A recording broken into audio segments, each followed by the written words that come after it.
So, our next topic is Applet Initialization and Termination. This Applet Initialization and Termination we use various methods. Init, start, paint, stop and destroy methods. Okay. So, these methods are an applet life cycle control we use various methods. These methods വെച്ചിട്ടാണ് ഒരു appletന്റെ entire life cycle control ചെയ്യുന്നത്. Okay. So, നമുക്കത് just നോക്കാം. When an applet begins, the following methods are called in this sequence. That is init, start and paint. ഒരു applet നമ്മൾ start ചെയ്യുമ്പോൾ അല്ലെങ്കിൽ begin ചെയ്യുമ്പോൾ ഈ പറയുന്ന മൂന്ന് methods ഇതേ sequence അതായത് ഫസ്റ്റ് അല്ലെങ്കിൽ ഇനീഷ്യലി ഇനിറ്റ് എന്ന് പറയുന്ന മെത്തേഡാണ് കോൾ ചെയ്യുന്നത്. ആ ടേം തന്നെ ഉണ്ട് ഫോർ ഇനീഷ്യലൈസിങ്. ആപ്ലെറ്റിനെ ഇനീഷ്യലൈസ് ചെയ്യാൻ വേണ്ടിയിട്ട് രണ്ടാമത് കോൾ ചെയ്യുന്ന മെത്തേഡാണ് സ്റ്റാർട്ട് ഓഫ് ആൻഡ് അത് ആപ്ലെറ്റ് റൺ ചെയ്യാൻ വേണ്ടിയിട്ട്. ആൻഡ് ഫൈനലി പെയിൻറ്റ് എന്ന് പറഞ്ഞൊരു മെത്തേഡ് ഉണ്ട്. ഈ പെയിൻറ്റ് എന്ന് പറഞ്ഞ മെത്തേഡ് യൂസ് ചെയ്യണം എന്തിനാന്ന് വെച്ച് കഴിഞ്ഞാൽ നമ്മൾ ഔട്ട്പുട്ട് സ്ക്രീനിലേക്ക് ഔട്ട്പുട്ട് എന്തെങ്കിലും കാണിക്കണ്ടേ, അതിന് വേണ്ടിയിട്ട് യൂസ് ചെയ്യുന്ന ഒരു മെത്തേഡാണ് പെയിൻറ്റ് എന്ന് പറയുന്ന മെത്തേഡ്. ഈ പെയിൻറ്റ് എന്ന് പറയുന്ന മെത്തേഡിൻ്റെ ഉള്ളിലുള്ള കണ്ടന്റ് ആയിരിക്കും നമുക്ക് ഇതിൻ്റെ ഔട്ട്പുട്ടായിട്ട് ഡിസ്പ്ലേ ചെയ്യിക്കുക. ഓക്കെ. അപ്പോൾ ഒരു ആപ്ലെറ്റ് ബിഗിൻ ചെയ്യുമ്പം ഈ ഒരു ഓർഡറിലായിരിക്കും നമ്മൾ മെത്തേഡ്സിനെ കോൾ ചെയ്യുന്നുണ്ടാവുക. And when an applet is terminated നമ്മൾ യൂസ് ചെയ്യുന്ന രണ്ട് മെത്തേഡ്സ് ആണ് സ്റ്റോപ്പ് എന്ന് പറയുന്ന മെത്തേഡും അതുപോലെ ഡിസ്ട്രോയ് എന്ന് പറയുന്ന മെത്തേഡും. സ്റ്റോപ്പ് എന്ന് കൊടുത്തു കഴിഞ്ഞാൽ നമ്മൾ ആപ്ലെറ്റിൻ്റെ എക്സിക്യൂഷൻ സ്റ്റോപ്പ് ചെയ്യാം എന്നുള്ളതാണ്. ആൻഡ് ഡിസ്ട്രോയ് എന്ന് പറയുന്നത് ആ ആപ്ലെറ്റിനെ തന്നെ ഡിസ്ട്രോയ് ചെയ്യുന്ന ഡെഡ് സ്റ്റേറ്റിലേക്ക് മാറ്റുക. അതിന് യൂസ് ചെയ്യുന്ന മെത്തേഡാണ് ഡിസ്ട്രോയ് എന്ന് പറയുന്ന മെത്തേഡ്. ക്ലിയർ ആയോ? അപ്പോൾ നമുക്ക് ബേസിക്കലി ഈ 5 മെത്തേഡ്സ് യൂസ് ചെയ്തിട്ടാണ് ഒരു ആപ്ലെറ്റിൻ്റെ ലൈഫ് സൈക്കിൾ നമ്മൾ കൺട്രോൾ ചെയ്യുന്നത്. ഇത് നമുക്ക് ഓരോ മെത്തേഡ്സ് ആയിട്ട് നോക്കാം. ഫസ്റ്റ് വൺ എന്ന് പറയുന്നത് നമ്മുടെ ഇനിറ്റ് എന്ന് പറയുന്ന method. The init method is the first method to be called. This is where you should initialize variables and this method is called only once during the runtime of our applet. അപ്പോൾ എന്താണ് actually ഇതാണ് നമ്മുടെ initial first call ചെയ്യുന്ന method. Init എന്ന് പറയുന്ന മെത്തേഡാണ്. നമുക്ക് ഈ ആപ്ലെറ്റിന് വേണ്ടിയിട്ട് യൂസ് ചെയ്യുന്ന വേരിയബിൾസ് ഒക്കെ ഇല്ലേ, അങ്ങനെയുള്ള വേരിയബിൾസിനെയൊക്കെ ഇനീഷ്യലൈസ് ചെയ്യുന്നത് ഈ ഒരു മെത്തേഡ് കോളിങ്ങിലൂടെയാണ്. ആൻഡ് ഇത് നമ്മൾ വൺസ് ഒരു ആപ്ലെറ്റിൻ്റെ ലൈഫ് സൈക്കിൾ ഒരു പ്രാവശ്യം മാത്രമേ കോൾ ചെയ്യുള്ളൂ. Clear? Then next method start of method. Following init നമ്മൾ അടുത്ത കോൾ ചെയ്യുന്ന ഒരു മെത്തേഡാണ് സ്റ്റാർട്ട് എന്ന് പറയുന്ന method. Okay.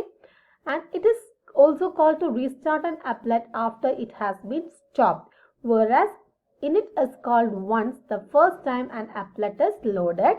Start is called each time an applet's HTML document is displayed on screen. So, if a user leaves a web page and comes back, the applet resumes execution at start of method. അപ്പോൾ നമ്മൾ init കഴിഞ്ഞപാട് call ചെയ്യുന്ന ഒരു മെത്തേഡാണ് start of എന്ന് പറയുന്ന method. ഇത് അപ്പം മാത്രമല്ല, നമ്മൾ ഓരോ പ്രാവശ്യവും നമുക്ക് ആപ്ലെറ്റിൻ്റെ എക്സിക്യൂഷൻ സ്റ്റോപ്പ് ആവുമല്ലോ. സ്റ്റോപ്പായിട്ട് വീണ്ടും നമുക്ക് റീസ്റ്റാർട്ട് ചെയ്യണമെങ്കിൽ നമ്മൾ അവിടെയും നമുക്ക് എന്ത് കോൾ ചെയ്യാം? സ്റ്റാർട്ട് ഓഫ് മെത്തേഡ് തന്നെയായിരിക്കും നമ്മൾ കോൾ ചെയ്യുന്നത്. ഓക്കെ. അപ്പം ഓരോ പ്രാവശ്യം മെത്തേഡിൻ്റെ എക്സിക്യൂഷൻ മെത്തേഡ് ഡിസ്ട്രോയ് ആയിട്ടില്ല കേട്ടോ, സ്റ്റോപ്പ് ആവുന്നുള്ളൂ. മെത്തേഡിൻ്റെ എക്സിക്യൂഷൻ സ്റ്റോപ്പ് ആയി കഴിഞ്ഞാൽ നമ്മൾ വീണ്ടും അവിടെ അതിനെ റീ എക്സിക്യൂഷൻ അല്ലെങ്കിൽ റീസ്റ്റാർട്ട് ചെയ്യാൻ വേണ്ടിയിട്ട് നമ്മൾ സ്റ്റാർട്ട് ഓഫ് എന്ന് പറയുന്ന മെത്തേഡാണ് നമ്മൾ കോൾ ചെയ്യുന്നുണ്ടാവുക. സോ നമ്മൾ ഈ സ്റ്റാർട്ട് ഓഫ് എന്ന് പറയുന്ന മെത്തേഡ് ഒരുപാട് പ്രാവശ്യം നമ്മൾ കോൾ ചെയ്യും. Clear?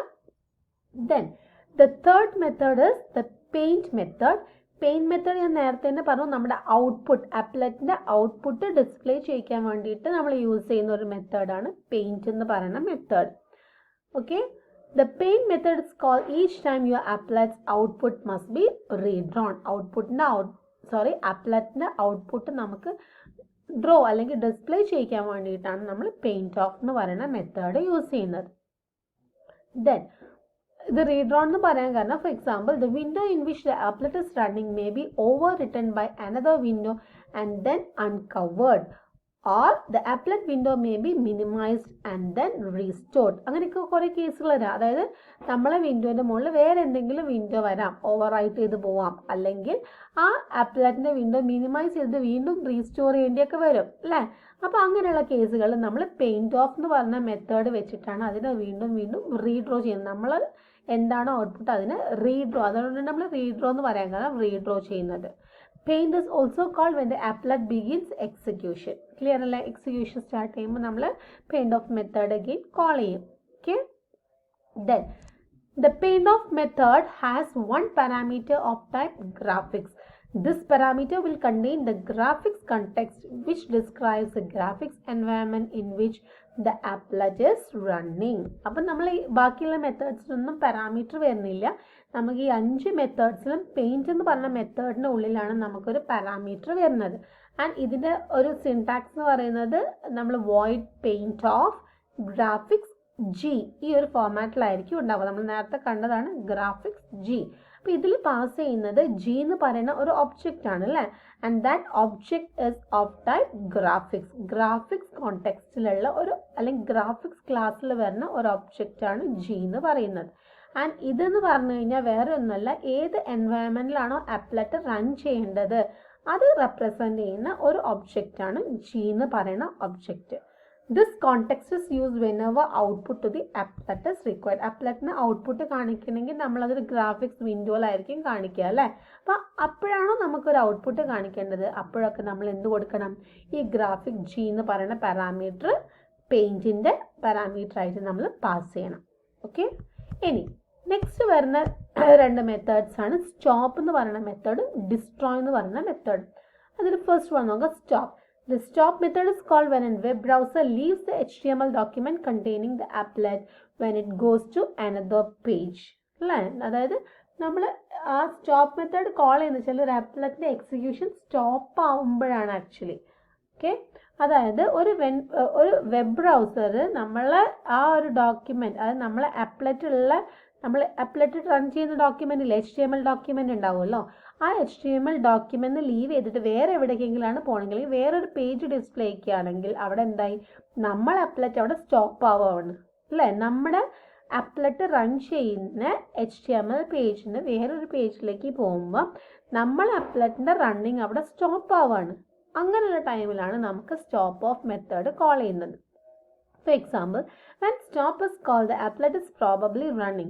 You should use stop off to suspend threads that don't need to run when the applet is not visible. അതുപോലെ തന്നെ നമ്മൾ ഈ സ്റ്റോപ്പ് ഓഫ് കോൾ ചെയ്യുന്ന നമ്മൾ ത്രെഡിലൊക്കെ ഓൾറെഡി കേട്ടിട്ടുണ്ടാവും അല്ലേ. സ്റ്റോപ്പ് എന്ന് പറഞ്ഞ മെത്തേഡ് നമ്മൾ യൂസ് ചെയ്യുന്നത് ത്രെഡ് ഇനി അവിടെ റൺ ചെയ്യേണ്ട, അല്ലെങ്കിൽ അപ്ലെറ്റ് വിസിബിൾ അല്ലെങ്കിൽ അതിനുള്ള കാര്യങ്ങളൊന്നും നമുക്ക് എക്സിക്യൂട്ട് ചെയ്യേണ്ട ആവശ്യം വരുന്നില്ല അല്ലേ. അപ്പം അങ്ങനെയുള്ള കേസുകളിൽ നമുക്ക് എന്ത് ചെയ്യാം, സ്റ്റോപ്പ് ഓഫ് മെത്തേഡ് വെച്ചിട്ട് നമുക്ക് അതിൻ്റെ കാര്യങ്ങളൊക്കെ ആ ത്രെഡിൻ്റെ എക്സിക്യൂഷൻസൊക്കെ നമുക്ക് സ്റ്റോപ്പ് ചെയ്യാൻ പറ്റും. ക്ലിയർ? ഇനി വീണ്ടും നമ്മൾ ഈ അപ്ലെറ്റിലേക്ക് തന്നെ വരുമ്പം എന്താ ഉണ്ടാവുന്നത്, സ്റ്റാർട്ട് ഓഫ് മെത്തേഡ് വെച്ചിട്ട് ഇതിനൊക്കെ നമുക്ക് എന്ത് ചെയ്യാം, റീസ്റ്റാർട്ട് ചെയ്യിക്കാം. നമ്മൾ സ്റ്റോപ്പ് ഓഫ് മെത്തേഡ് വെച്ച് സ്റ്റോപ്പ് ചെയ്യിച്ച എല്ലാ കാര്യങ്ങളെയും നമ്മൾ സ്റ്റാർട്ട് ഓഫ് മെത്തേഡ് വെച്ചിട്ട് നമ്മൾ എന്താ ചെയ്യണത്, റീസ്റ്റാർട്ട് ചെയ്യാൻ പറ്റും. Okay, and finally last method is destroy method. The destroy method is called when the environment determines that your applet needs to be removed completely from memory. അതായത് നമുക്ക് ഇനി applet വേണ്ട, അപ്ലെറ്റ് ഇനി നമുക്ക് നോ ലോങ്ങർ ആവശ്യമില്ല, മെമ്മറിയിൽ നിന്ന് ഒഴിവാക്കണം എന്നുണ്ടെങ്കിൽ ആ ടൈമിൽ കോൾ ചെയ്യുന്ന ഒരു മെത്തേഡാണ് ഡിസ്ട്രോയ് എന്ന് പറയുന്ന മെത്തേഡ്. ഈ ഡിസ്ട്രോയ് എന്ന് പറയുന്ന മെത്തേഡ് കോൾ ചെയ്യുമ്പോൾ ഉണ്ടാകുന്ന വേറൊരു കാര്യം എന്താണെന്ന് വെച്ച് കഴിഞ്ഞാൽ, ഈ അപ്ലെറ്റ് എന്തൊക്കെ റിസോഴ്സസ് ഹോൾഡ് ചെയ്ത് വെച്ചിട്ടുണ്ടോ അങ്ങനെയുള്ള റിസോഴ്സസിനൊക്കെ ഫ്രീ അപ്പ് ചെയ്യുകയും ചെയ്യും. ക്ലിയർ? ഒരു അപ്ലെറ്റ് ഇനി ആവശ്യമില്ലല്ലോ. അപ്പോൾ അപ്ലെറ്റ് ഇനി നോ ലോങ്ങർ ആവശ്യമില്ല എന്നുണ്ടെങ്കിൽ ആ അപ്ലെറ്റ് ഏതൊക്കെ റിസോഴ്സിനെയാണോ ഹോൾഡ് ചെയ്ത് വെച്ചിട്ടുള്ളത് അങ്ങനെയുള്ള സംഭവങ്ങളൊക്കെ എന്ത് ചെയ്യും, നമ്മൾ ഫ്രീ അപ്പ് ചെയ്യാൻ വേണ്ടി യൂസ് ചെയ്യുന്ന ഒരു മെത്തേഡാണ് നമ്മൾ ഡിസ്ട്രോയ് എന്ന് പറയുന്ന മെത്തേഡ്. അതുപോലെ തന്നെ ഒരു മെത്തേഡ് കൂടി വരുന്നുണ്ട്, ഓവർ റൈഡിങ് അപ്ഡേറ്റ്. നമ്മൾ അപ്ഡേറ്റിന് ഓവർ റൈഡ് ചെയ്യാൻ പറ്റും. ഓവർ റൈഡിങ് എന്ന് പറഞ്ഞാൽ എന്താ പറയുക, നമുക്ക് ഇതിലൊരു അപ്ഡേറ്റ് എന്ന് പറഞ്ഞ മെത്തേഡ് ഉണ്ട്, അതിന് നമുക്ക് ഓവർ റൈഡ് ചെയ്യാൻ പറ്റും. നമുക്ക് എപ്പോൾ നോക്കാം, your applet may need to override another method defined by the AWT call update. നമുക്ക് നമ്മൾ അപ്ലെറ്റ് റൺ ചെയ്യുമ്പോൾ AWT എന്ന് പറഞ്ഞാൽ നമുക്ക് വരാൻ പോകുന്നുണ്ട്, AWT പാക്കേജ്, AWT ക്ലാസ് ഒക്കെ. AWT എന്ന് പറയുന്ന പാക്കേജിലുള്ള അപ്ഡേറ്റ് എന്ന് പറഞ്ഞ മെത്തേഡിനെ നമ്മൾ എന്ത് ചെയ്യണം, ഓവർ റൈഡ് ചെയ്യണം. This method is called when your applet has requested that a portion of its window be redrawn. അതായത് ഒരു വിൻഡോൻ്റെ ഒരു പോർഷൻ മാത്രം നമുക്ക് റീഡ്രോ ചെയ്താൽ മതിയെങ്കിൽ ആ ടൈമിൽ നമ്മൾ യൂസ് ചെയ്യുന്ന ഒരു മെത്തേഡാണ് അപ്ഡേറ്റ് എന്ന് പറയുന്ന മെത്തേഡ്. അതായത് നമുക്ക് ഫുള്ള് വേണ്ട, ഇപ്പം വെറും അപ്ഡേറ്റ് നമ്മൾ കോൾ ചെയ്യുമ്പോൾ എന്താ ഉണ്ടാവുന്നതെന്ന് വെച്ച് കഴിഞ്ഞാൽ, AWTയിൽ അപ്ഡേറ്റ് കോൾ ചെയ്യുമ്പോൾ എന്താ ഉണ്ടാവുന്നത് വെച്ച് കഴിഞ്ഞാൽ നമ്മൾ ആ കംപ്ലീറ്റ് ഇതാണ് എടുക്കുന്നത്, കംപ്ലീറ്റ് വിൻഡോ ആണ് എടുക്കുന്നത്. ഓക്കെ, അപ്പോൾ നമുക്ക് ആ വിൻഡോ കംപ്ലീറ്റ് വേണ്ട, അതിൻ്റെ ഒരു പോർഷൻ മതിയെങ്കിൽ നമുക്ക് ഈ അപ്ഡേറ്റ് എന്ന മെത്തേഡ് നമുക്ക് എന്ത് ചെയ്യാം, നമുക്ക് വേണമെങ്കിൽ ഓവർറൈഡ് ചെയ്യാൻ പറ്റും. ക്ലിയർ? അല്ലെങ്കിൽ ആ എൻറ്റയർ വിൻഡോ ആയിരിക്കും വരിക, ആ എൻറ്റയർ വിൻഡോയിലായിരിക്കും പെയിൻറ്റ് ചെയ്യുക. ഇനി ആ പെയിൻറ്റ് ചെയ്യുക മീൻസ് അതിൻ്റെ ഔട്ട്പുട്ട് കാണിക്കുക. നമുക്കത് ഫുള്ള് വേണ്ടാന്നുണ്ടെങ്കിൽ ഈ എക്സിസ്റ്റിംഗ് അപ്ഡേറ്റ് എന്ന് പറയുന്ന മെത്തേഡിനെ എന്ത് ചെയ്യാം, നമുക്കതിനെ ഓവർറൈഡ് ചെയ്യാന്ന് പറഞ്ഞാൽ ഇതിന് നമുക്ക് അതിൽ വേറൊരു കോഡ് എഴുതി കഴിഞ്ഞാൽ, കാരണം ഇതിൻ്റെ സബ് ക്ലാസ് ആണല്ലോ വരുന്നത്, ഈ സബ് ക്ലാസ്സിൽ നമ്മൾ ഈ അപ്ഡേറ്റ് എന്ന് പറഞ്ഞ മെത്തേഡിന് കോഡ് എഴുതി കഴിഞ്ഞാൽ അവിടെ ഉള്ളത് എന്താവും, ഓവർറൈഡ് ചെയ്ത് ഇതായിരിക്കും എക്സിക്യൂട്ട് ചെയ്യുക. ക്ലിയർ? അപ്പോൾ ഇത്രയാണ് നമ്മുടെ ആപ്ലെറ്റിൻ്റെ ലൈഫ് സൈക്കിൾ എന്ന് പറഞ്ഞിട്ട് വരുന്നത്. ഒരു ഫിഗർ കൂടി ഉണ്ട്, അത് ഞാൻ തരാം. അപ്പോൾ ക്ലിയർ ആയെന്ന് വിചാരിക്കുന്നു. ആപ്ലെറ്റിൻ്റെ ലൈഫ് സൈക്കിൾ ഈ മെയിനായിട്ട് വരുന്നത് 5 മെത്തേഡ്സ് ആണ്. Init, start, paint, stop and destroy. ഈ 5 മെത്തേഡ്സും യൂസ് ചെയ്യുന്നത് ആപ്ലെറ്റിൻ്റെ ലൈഫ് സൈക്കിൾ കൺട്രോൾ ചെയ്യുന്ന വേരിയസ് മെത്തേഡ്സ് ആണ്. ഓക്കെ.